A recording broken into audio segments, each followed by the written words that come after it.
बाबा की नगरी, घाटों का घेरा, हर रोज एक नया सवेरा, ऐसा है यह बनारस का बसेरा। बच्चों, बनारस जिसे सब काशी के नाम से जानते हैं, दुनिया में भगवान शिव का सबसे बड़ा मंदिर यहीं पर है। और बनारस हिंदू विश्वविद्यालय जो 100 साल पुराना कॉलेज है, वह यहाँ की विरासत है। नमस्कार बच्चों, मैं निधि अग्रवाल आज आपको पढ़ाऊंगी बनारस। यह कविता लिखी है कवि केदारनाथ सिंह जी ने। कविता को पढ़ने से पहले मैं आपको इसका परिचय बताती हूँ। परिचय कुछ इस प्रकार है। बनारस कविता में प्राचीनतम शहर बनारस के सांस्कृतिक वैभव के साथ साथ ठेठ बनारसीपन पर भी कवि ने प्रकाश डाला है। बनारस बाबा शिव की नगरी और गंगा के साथ विशिष्ट आस्था का केंद्र है। बनारस में गंगा और गंगा के घाट, मंदिर तथा मंदिरों और घाटों के किनारे बैठे भिखारियों के कटोरों में जिनमें बसंत आता है, उसका चित्र कवि ने बहुत ही सहज ढंग से प्रस्तुत किया है।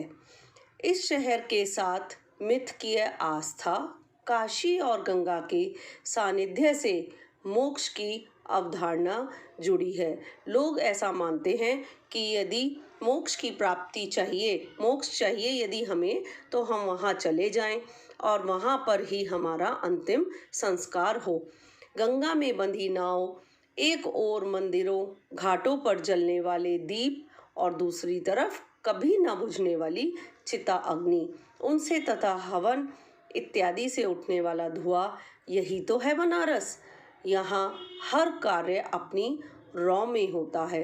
यह बनारस का एक चरित्र है।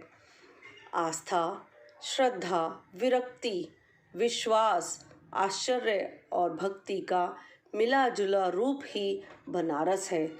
काशी की अर्थात बनारस की अति प्राचीनता, आध्यात्मिकता और भव्यता के साथ आधुनिकता का समाहार बनारस कविता में प्रस्तुत किया गया है।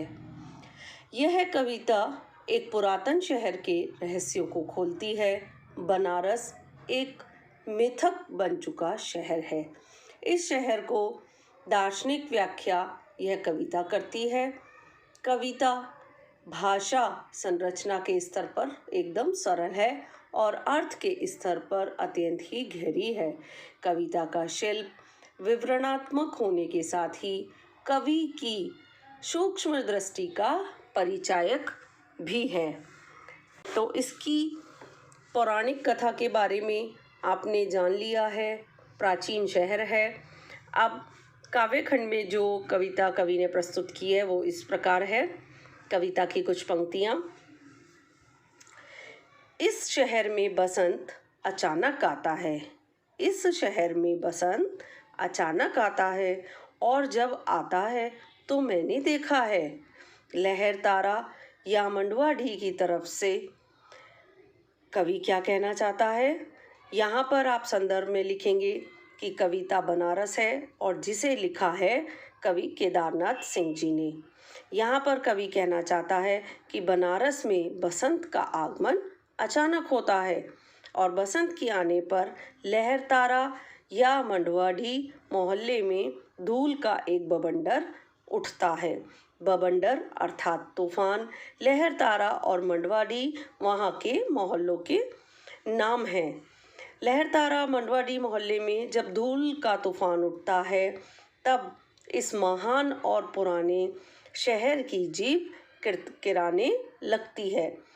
अर्थात चारों ओर धूल छा जाती है और लोगों के मुंह में धूल होने के कारण किरकिराहट महसूस होने लगती है। आगे कवि कहते हैं, जो है वह सुख बुगाता है, जो नहीं है वह फेंकने लगता है पचकियाँ। पचकियाँ यानी अंकुरण। अर्थात जब बनारस में बसंत आता है तो जो सजीव है यानी जीवित है, उसमें सुगबुगाहट होने लगती है, यानी वह जागने लगता है। अर्थात जिसमें चेतना का रूप नहीं दिखाई देता, उसमें भी अंकुरण फूट जाता है।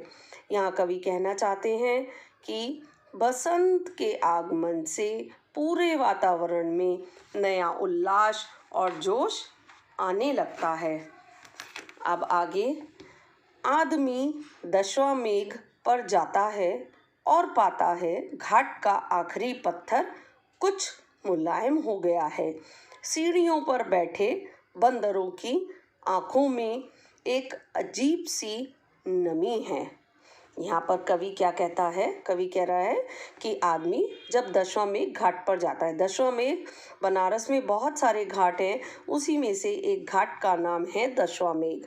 कि जब व्यक्ति दशाश्वमेध घाट पर जाता है तो वहाँ गंगा के निरंतर स्पर्श से घाट का प्रत्येक पत्थर मुलायम हो गया है। अर्थात यहाँ पर क्या अर्थ है इसका? कि हमारे मन में व्याप्त कठोरता भी आस्था और भक्ति से हमारा मन भी घाट के पत्थरों की तरह मुलायम अर्थात कोमल हो जाता है। और यहाँ घाट की सीढ़ियों पर बैठे बंदरों की आंखों में भी एक अजीब सी नमी आ जाती है। अब आगे, और एक अजीब सी चमक से भर उठा है भिखारियों के कटोरों का निचाट खालीपन। कवि कहता है कि भिखारियों के कटोरों का एकदम खाली जो निचाटपन है उसको कहते हैं खालीपन। निचाट का मतलब एकदम खालीपन, जो कवि ने यहाँ कविता में लिखा है वह ख़त्म हो जाता है बसंत के आने से। और उनके खाली कटोरों में जब बसंत आता है तो उनमें भी एक अजीब सी चमक दिखाई देती है। अर्थात अब उनके खाली कटोरे भी दान दक्षिणा से भर जाते हैं, ऐसा उनके मन में विचार आ जाता है। बनारस का सजीव चित्रण किया गया है। पूरी कविता खड़ी बोली में है। बैठे बंदरों में अनुप्रास अलंकार है। और पाता है घाट का प्रत्येक पत्थर एकदम मुलायम, इसमें विरोधाभास अलंकार है। तो बच्चों, ये था बनारस कविता का पहला काव्यांश जो आज हमने पढ़ा है। आगे का फिर पढ़ेंगे बच्चों। धन्यवाद।